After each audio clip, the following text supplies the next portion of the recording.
ንፍሑ ቀርነ በጽዮን ቀድሱ ጾመ ወስብኩ ጉባኤ አስተጋብእዎሙ ለሕዝብ ወቀድስዎ ለማኅበር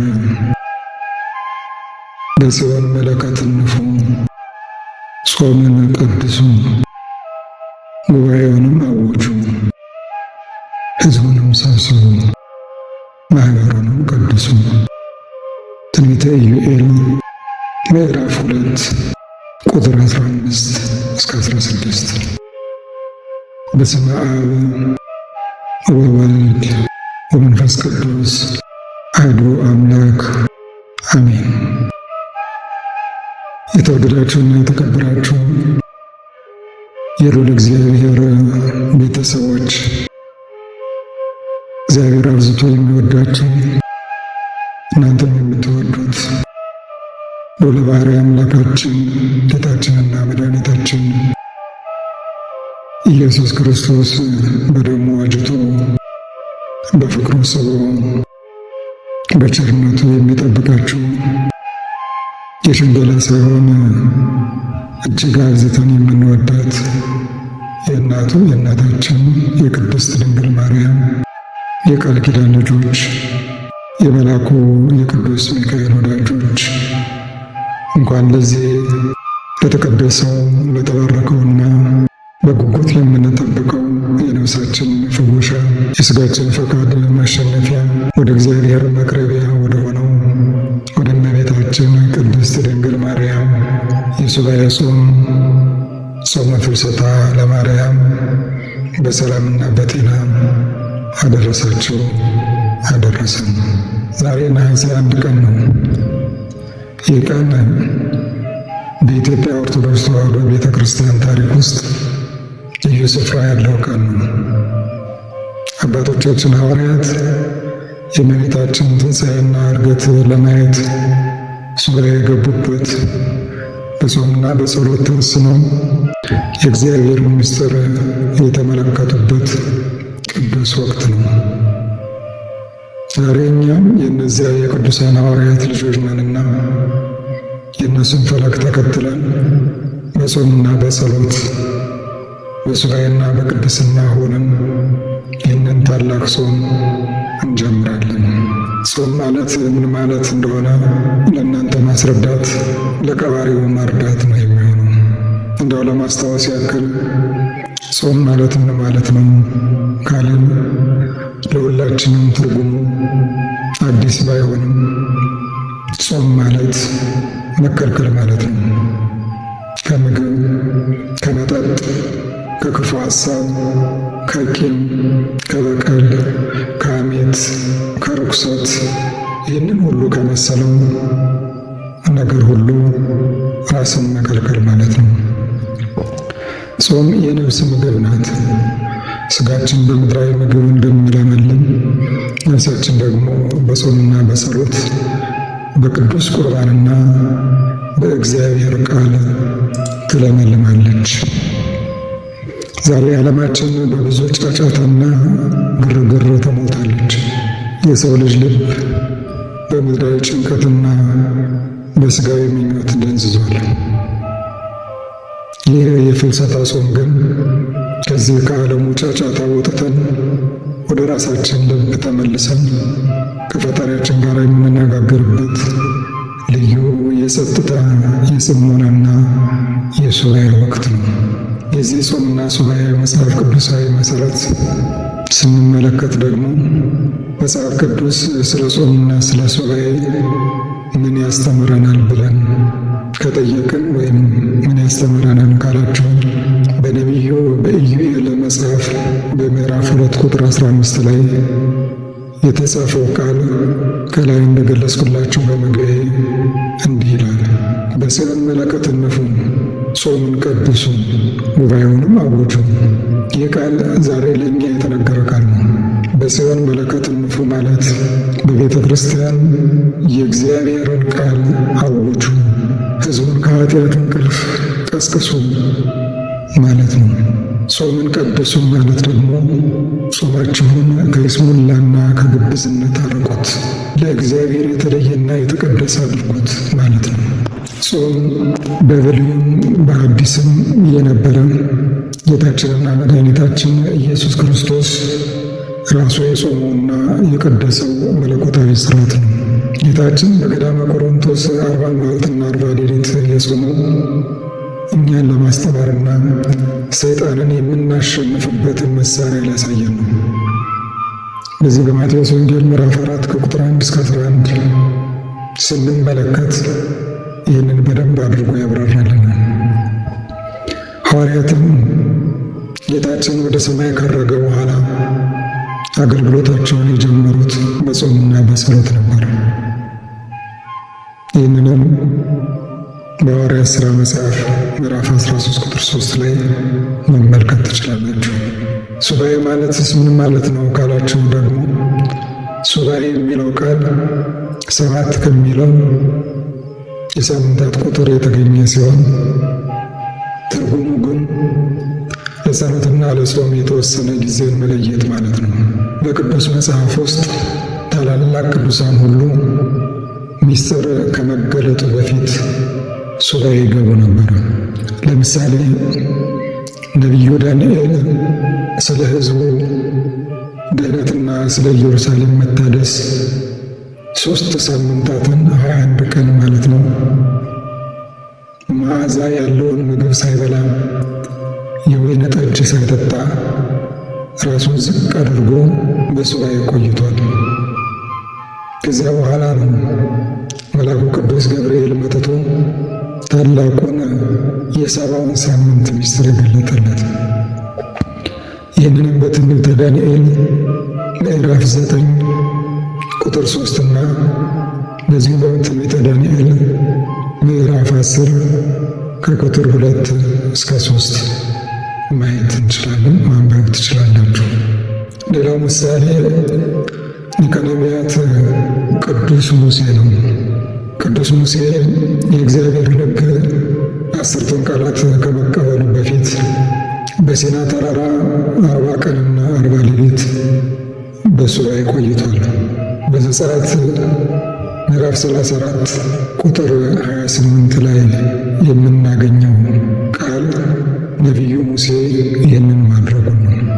ሐዋርያትም የእመቤታችን ትንሣኤና ዕርገት ለማየት ሱባኤ የገቡት በጾምና በጸሎት ነበር።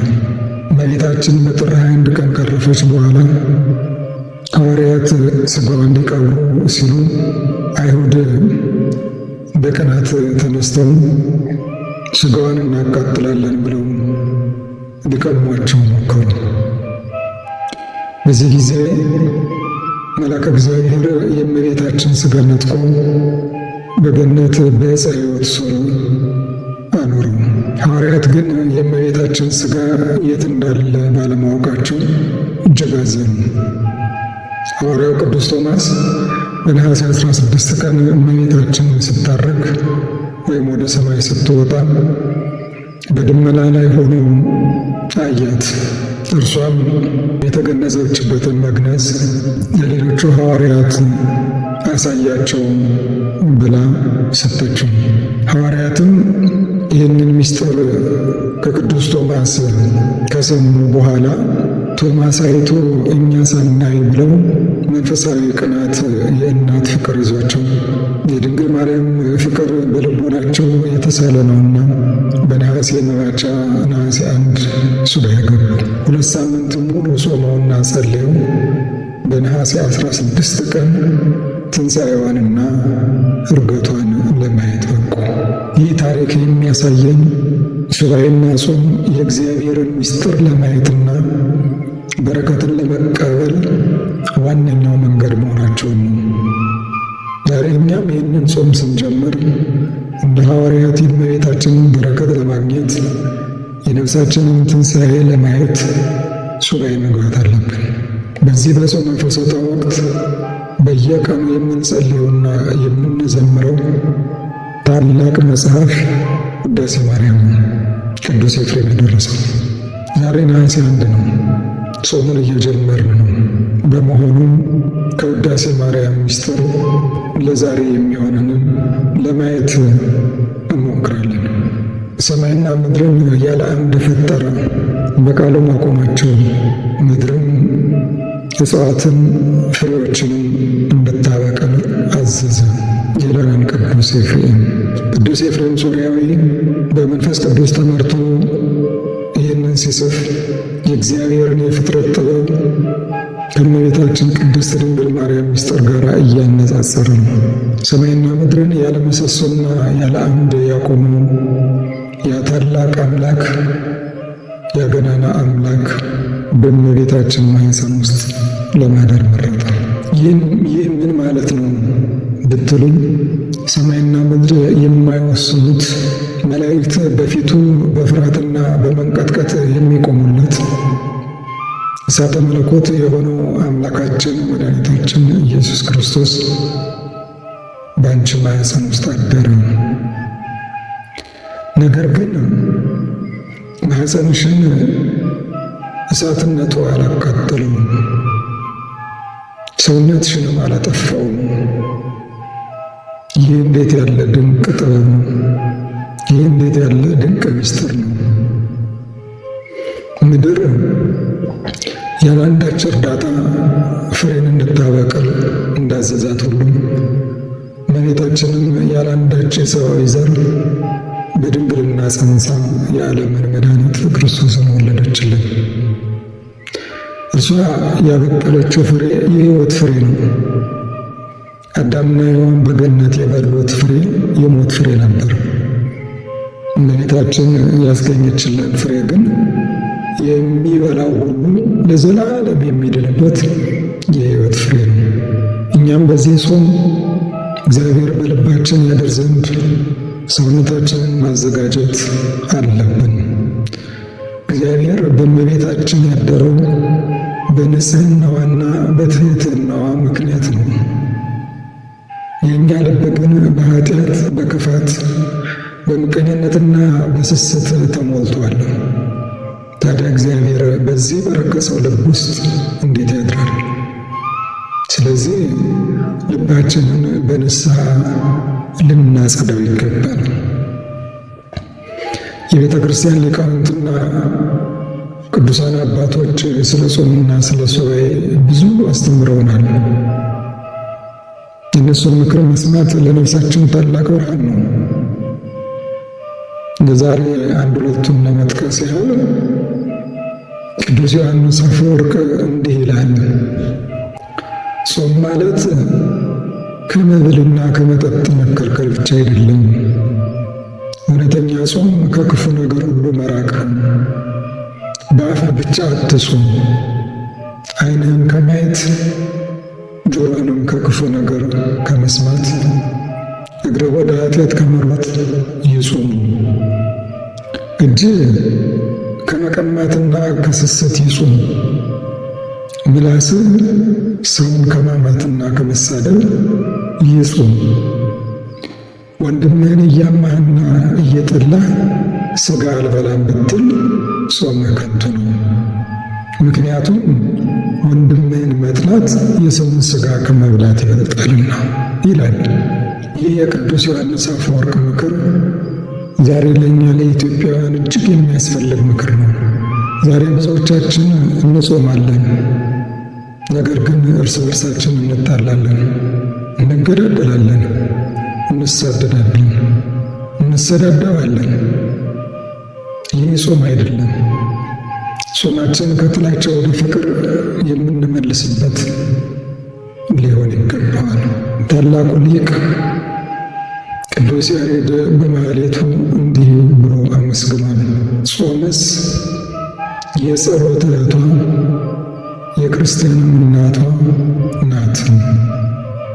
የበጎ ምግባር ሁሉ መጀመሪያ ናት። አዎ ጾም የጸሎት እህት ናት። ያለ ጾም ጸሎት ብቻዋን ክንፍ የላትም፣ ወደ ሰማይም አትወጣም። ጾምና ጸሎት በአንድነት ሲሆኑ ግን ሰማያትን ሰንጥቀው ወደ እግዚአብሔር ዙፋን ይደርሳሉ። የተወደዳችሁ ምዕመናን ይህንን ቃል የምትሰሙ ሁሉ ይህ ጾም ዝም ብሎ የምግብ ስርዓት የሚቀየርበት ወቅት አይደለም። ይህ ጾም የሕይወት ለውጥ የምናመጣበት፣ ከኃጢአት ጎዳና ወደ እግዚአብሔር መንግሥት የምንመለስበት ታላቅ የንስሐ ወቅት ነው። ዛሬ በሕይወታችሁ ውስጥ ያለውን ኃጢአት ተመልከቱት። እስከ መቼ በጨለማ ውስጥ ትኖራላችሁ? እስከ መቼ በቂምና በጥላቻ በዝሙትና በስርቆት በሐሰትና በክፋት ትኖራላችሁ? ሞት ሳይቀድማችሁ የንስሐው በር ሳይዘጋባችሁ ዛሬውን ወደ እግዚአብሔር ተመለሱ። ዛሬውን ወደ እግዚአብሔር እንመለስ ወገኖች። ንስሐ ማለት ምን ማለት ነው? አሁን ይህንን በየጊዜው መተርጎሙ ፋይዳ ቢስ ነው። ላዘክረው እንደጋግመዋለን። ንስሐ ማለት ማልቀስ፣ መጸጸትና ዳግመኛ ወደዛ ኃጢአት አለመመለስ ማለት ነው። ወደ ንስሐ አባታችሁ ሂዱ፣ ኃጢአታችሁን ሳትደብቁ ተናዘዙ። እግዚአብሔር መሐሪ ይቅር ባይ ቸር ነው።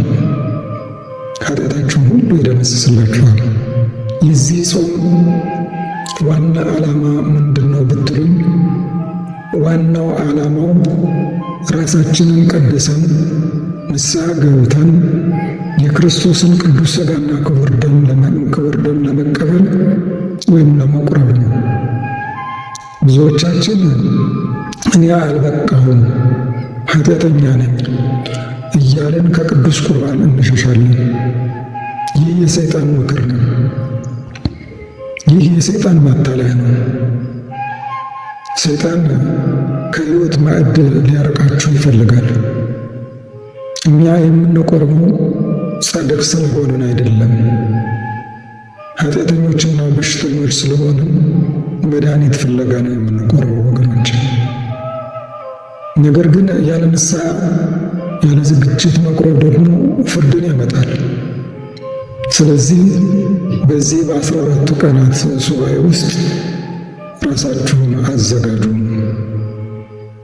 ጾሙ ሲያበቃ ነሐሴ 16 ሁላችሁም የቅዱስ ቁርባን ተሳታፊዎች እንድትሆኑ በቅድስት ቤተ ክርስቲያን ስም ጥሪዬን አቀርብላችኋለሁ።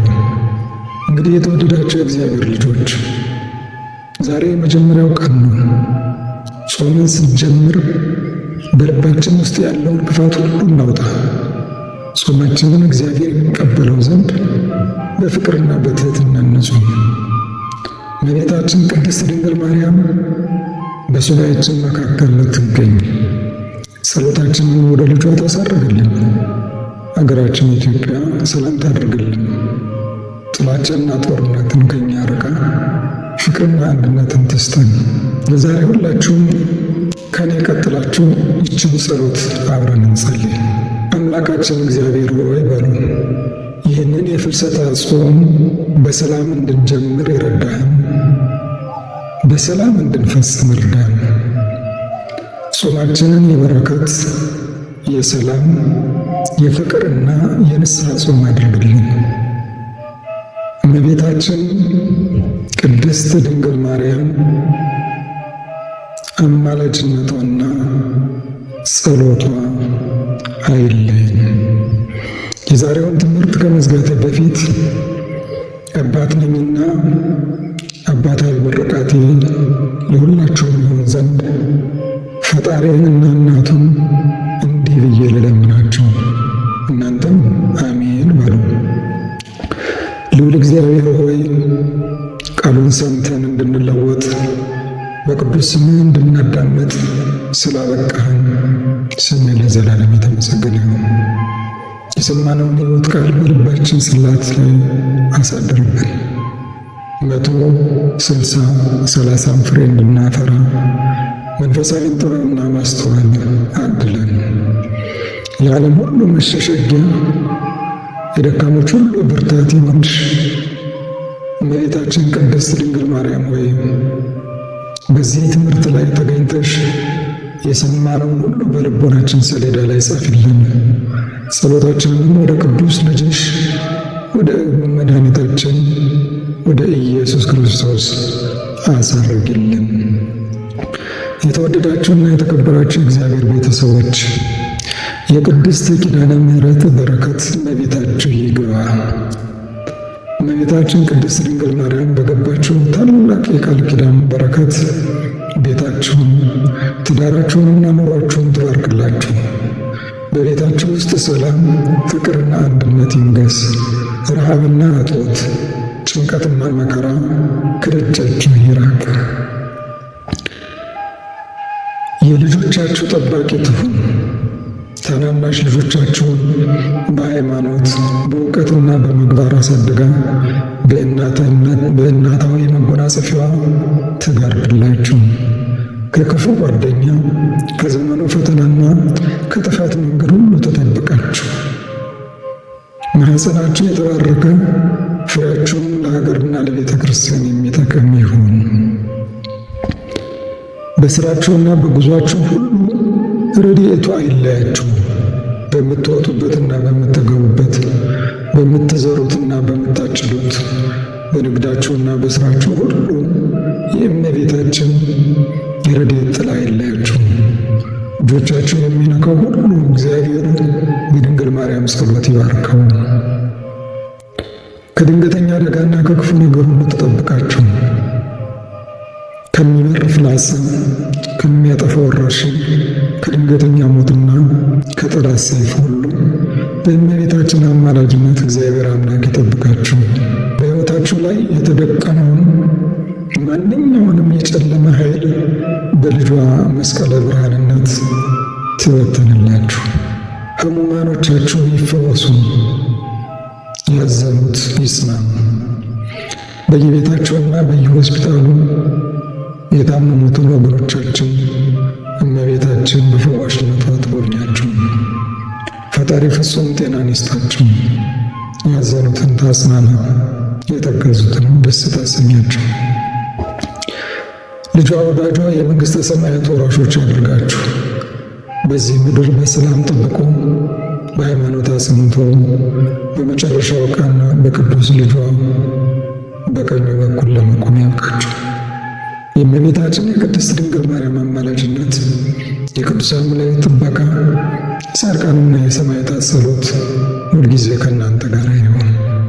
አምላካችን እግዚአብሔር ሆይ ሀገራችንን ኢትዮጵያ ሕዝቦቿን በሰላም ጠበቅ። ቤተ ክርስቲያናችን በነጻነት በክብር አጽናት። የሞቱትን ወገኖቻችን ነፍሳቸውን በአብርሃም በይስሐቅና በያዕቆብ እቅፍ አሳርፍልን። እመቤታችን ቅድስት ድንግል ማርያም ሆይ እኛስ አንቺን እናመሰግንሻለን፣ በአማላጅነትሽን እንታመናለን። ጸሎታችንን ሰምተሽ የልሽን በረከት አሳድረሽ በሰላም በጤና የነገዋን ብርሃን እንድናይ ቅዱስ ፈቃድሽ ይሆንልን። አሜን። ወስብሐት ለእግዚአብሔር ወለወላዲቱ ድንግል ወለመስቀሉ ክቡር። ይቆየን።